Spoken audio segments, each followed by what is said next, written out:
تہجد کے نوافل میں بھی یہ میری غلطی معاف ہو جائے گی. میں یہ نہیں کہتا کہ میں نے درست کیا ہے, غلطی ہے, لیکن بڑی غلطی سے اس بیچاری کو بچانے کے لیے میں نے چھوٹی غلطی. تیرا چہرہ سامنے نہیں آیا. مفتی عبدالقوی تو ایک کھلی کتاب ہے, چہرہ سامنے آ گیا ٹھیک. بعض لوگوں نے مجھے کہا جی آپ انکار کر دیں. میں نے کہا نہیں, غلط بیانی جو ہے یہ سب سے بڑا گناہ. جی السلام علیکم مفتی عبدالقوی صاحب. وعلیکم السلام, وعلیکم السلام, وعلیکم السلام. سر تھینک یو سو مچ, آپ نے اپنا قیمتی ٹائم دیا ہمیں. نہیں, آپ ہمارے بیٹے ہو. جب بھی مجھ سے میں جس شہر میں ہوتا ہوں بتا دیتا ہوں کہ میں اس شہر میں ہوں. تو جتنے آپ کی طرح ماشاءاللہ محبت کرنے والے, چارے کرنے والے, سوشل میڈیا سے تعلق رکھنے والے جب مجھ سے ٹائم مانگتے ہیں پہلی فرصت میں ان کو ٹائم دیتا ہوں. مفتی عبدالقوی صاحب, آج کل پھر ایک ویڈیو باز گشت کر رہی ہے. آپ کسی خاتون کو, ایک دوشیزہ ہے نوجوان, اس کو بوسو کنار دے رہے ہیں. یہ معاملہ دراصل حقیقت ہے کیا؟ ذرا اس پہ روشنی ڈالیں, کیا وجوہات ہے یہ؟ میرے بیٹے بات یہ ہے کہ اس کے بارے میں بڑی وضاحت ہو چکی ہے. مختصراً یہ ہے کہ جو ہمارے ایک بہت بہترین پولیس افیسر تھے, دنیا سے چلے گئے. یہ ان کی بیٹی ہے. ان کے والد سے میرا بڑا اچھا تعلق تھا, تو یوں سمجھو کہ میری بھتیجی ہے. اس نے مجھے فون کیا اس طرح جناب, اور میں نے پہلے بھی بتا چکا ہوں کہ اے بیچارے کو کتنے گھٹن میں رکھا جاتا ہے کہ نہ ان کے آپ گھر جا سکتے ہیں, نہ یہ اپنے گھر سے نکل سکتی ہیں. گاڑی پہ جاتی ہیں, پھر اسی طرح جس طرح جیل سے آدمی مجسٹریٹ کے پاس آتا ہے, مجسٹریٹ سے اس کی طرف جاتا ہے, جیل کی طرف جاتا ہے, اسی طرح کی کیفیت. بہرحال ان سے میں نے پوچھا کہ کتنے بجے ختم ہوتی ہے؟ انہوں نے کہا 4 بجے. تو میں 10 منٹ پہلے وہاں گیا تو یہ مجھے آ کے گلے ملی, بہت زیادہ رونے لگ گئی. انہوں نے اپنے والد کا تعارف مجھے پہلے کرا دیا تھا. ان بیچاروں کے پاس صرف موبائل کی سہولت ہوتی ہے, باقی نہ وہ کس سے مل سکتے ہیں, نہ ملاقات کر سکتے ہیں, نہ کسی کو بلا سکتے ہیں, نہ کسی کے بلانے پہ جا سکتے ہیں. بہرحال تو اس کے بعد انہوں نے مجھے بتایا تو رونے لگ گئی. رونے لگنے کے بعد آپ دیکھ لیں کہ جتنا میں نے ان کو گلے لگایا اس سے زیادہ جناب وہ احترام کے ساتھ مجھے گلے لگی. میں نے ان کا ماتھا چوما, اس کے بعد ان کے گردن پہ پیار کیا. ان کے روتے ہوئے جو مظلومیت کی باتیں میں پہلے سن چکا تھا فون پر بھی, اور انہوں نے پھر بتائی, تو پھر میں نے ان کے کان کے اندر ان کو تسلی دی کہ آپ کی جو رقم ہے 20,000 درہم, یہ آج کے بعد میرے ذمہ ہے. الحمدللہ وہ کلا اس کو دیکھ رہے ہیں. اور اس کے بعد میں نے کہا کہ آج کے بعد یہ آج تمہاری آخری رات ہے, تم نے اس کے بعد اس کلب میں نہیں آنا. تو میں انشاءاللہ پھر میں نے ان کے جو کلب کے مالک تھے ان سے بات کی. تو بہرحال انشاءاللہ وہ محترمہ باعزت اور باشرافت اپنی دن گزار کے واپس پاکستان بھی آ جائیں گی, اور ان کی وہ رقم کے حوالے سے جو وہ کلا نے محنت کی ہے 20,000 درہم بھی انہیں واپس مل جائے. اچھا مفتی صاحب, آپ کا کہنا ہے کہ مقصد یہ ہے, جہاں تک میں سمجھ پایا ہوں آپ کی بات سے, کہ اس خاتون کو وہاں پر دھوکے یا فریب سے لے کے جایا گیا دبئی میں؟ نہیں گئی تو وہ بیچاری اپنی مرضی سے 20,000 درہم ساتھ لے کے گئی. خواہش ان کی تھی کہ اچھا معیاری سے ایک بیوٹی پارلر بنایا جائے, لیکن جن بد نصیبوں کے ہاں وہ جا کے ٹھہری, انہوں نے جناب بیوٹی پارلر کیا بنا کے دینا تھا, وہ 20,000 درہم بھی ان کے پاس رہے, اور اس بیچاری کو شکل صورت کی وجہ سے, قد و قامت کی وجہ سے اس کام پہ لگا دیا کہ اس طرح تم اپنا انکم کا آغاز کرو. حالانکہ نہ اس مزاج کی ہے, نہ خاندانی طور کے اوپر اس کا یہ ذہن تھا. اس نے مجھے فون کیا کہ مفتی صاحب آپ دبئی میں ہیں؟ میں نے کہا دبئی میں ہوں. تو پھر آئیں, یعنی میں ان کے پاس گیا, پھر وہ آئی اور مجھ سے ملی, اور جو بات ہے وہ سامنے. مفتی صاحب, آپ کو نہیں لگتا آپ جیسی مذہبی شخصیت, مذہبی اسکالر ہوں, تو آپ کو ذرا نائٹ کلب, کیونکہ جو ویڈیو وائرل ہوئی ہے اس میں یہی بظاہر نظر آ رہا ہے کہ وہ نائٹ کلب ہے, پہلے تو ذرا اس کا جواب دیجیے گا, کیا وہ واقعی نائٹ کلب کی ویڈیو ہے؟ میرے بچے اس کو نائٹ کلب نہیں کہتے, اس کو ڈسکو کلب کہتے ہیں.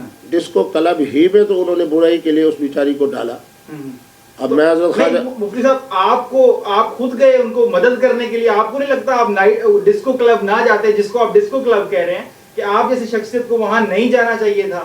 میرے بیٹے مجھے آپ خود ہر دیکھنے والے کو بھی یہ پتہ ہے, ایک ہوتی ہے چھوٹی برائی, ایک ہوتی ہے بڑی برائی.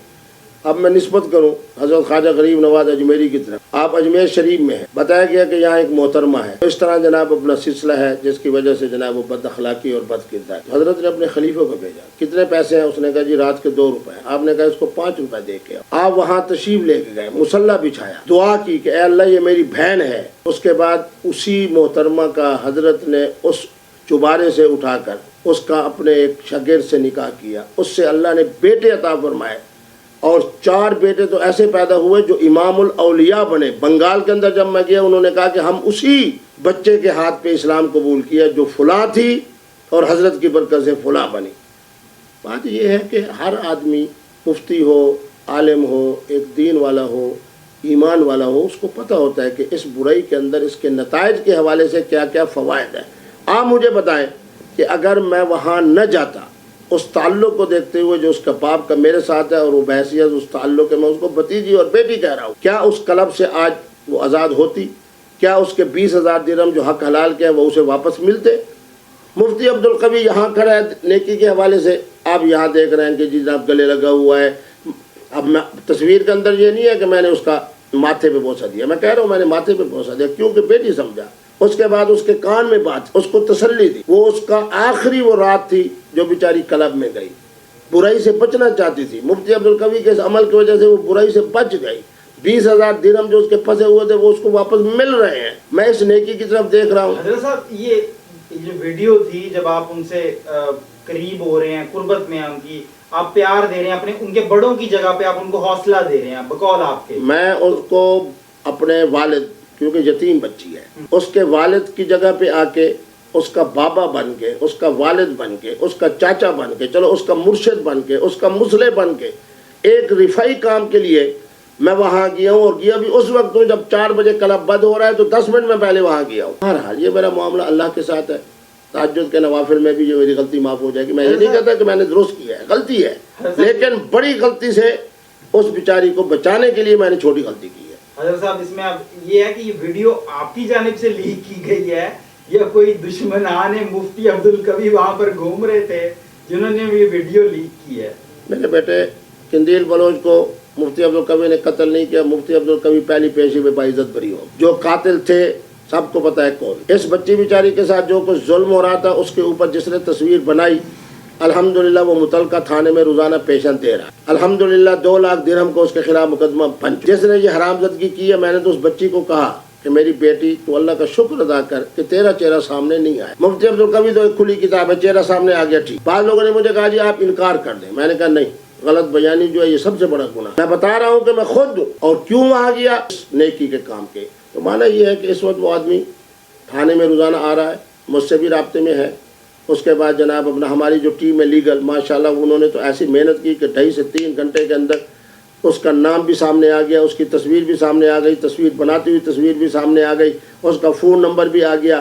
وہ بھی بیچارہ ایک ٹک ٹاکر ہے، اس کو پتہ تھا کہ جناب یہ 7 اشارہ کچھ ملین تک جب جائے گی آپ مجھے خود بتاؤ گے کتنے پیسے بنیں گے۔ وہ بیچارہ جناب چھوٹے پیسوں کے چکر کے اندر اتنی بڑی غلطی کر بیٹھا ہے کہ اب انشاءاللہ 2 لاکھ درہم کو اس کے اوپر مقدمہ ہے، اور بہت جلد ہم قوم کو آپ کے توسط سے خوشخبری سنائیں گے کہ اس کی وجہ سے اللہ تبارک و تعالیٰ نے ہمیں کتنا مال غنیمت دیا ہے۔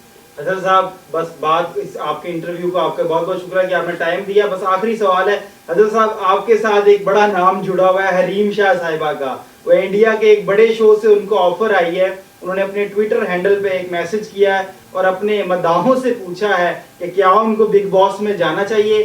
مفتی عبدالقوی صاحب میرے خیال میں انکمپلیٹ ہیں حریم شاہ صاحبہ کے نام کے بغیر، تو آپ کیا مشورہ دیں گے ان کو؟ میرے بیٹے اور تمام دیکھنے والے، میں تو اس کا احترام اس لیے کرتا ہوں کہ وہ کہتے ہیں میں حافظہ قرآن، میں نے 5 سال دین پڑھا، میں سید ذاتی ہوں۔ اگر یہ تینوں چیزیں سچ کہتی ہے تو پھر تو اس کو بالکل نہیں جانا چاہیے، اور اگر یہ ساری باتیں اس کی ٹھیک نہیں ہیں جیسے کہ اس کے علاقے کے لوگ کہتے ہیں، وہ بتاتے ہیں کہ اس کا باپ کیا تھا اور پھر کس طرح سید بنا اور پھر کس طرح یہ سید زادی بنی، اور پھر اس کے باپ نے خود کہہ دیا، اب تو میری اس سے سلو ہو گئی ہے تو وہ مجھے خود بتاتی ہے، اور بلکہ آپ نے بھی دیکھا اس کے باپ نے روتے ہوئے کہا کہ یہ میری بیٹی نہیں ہے۔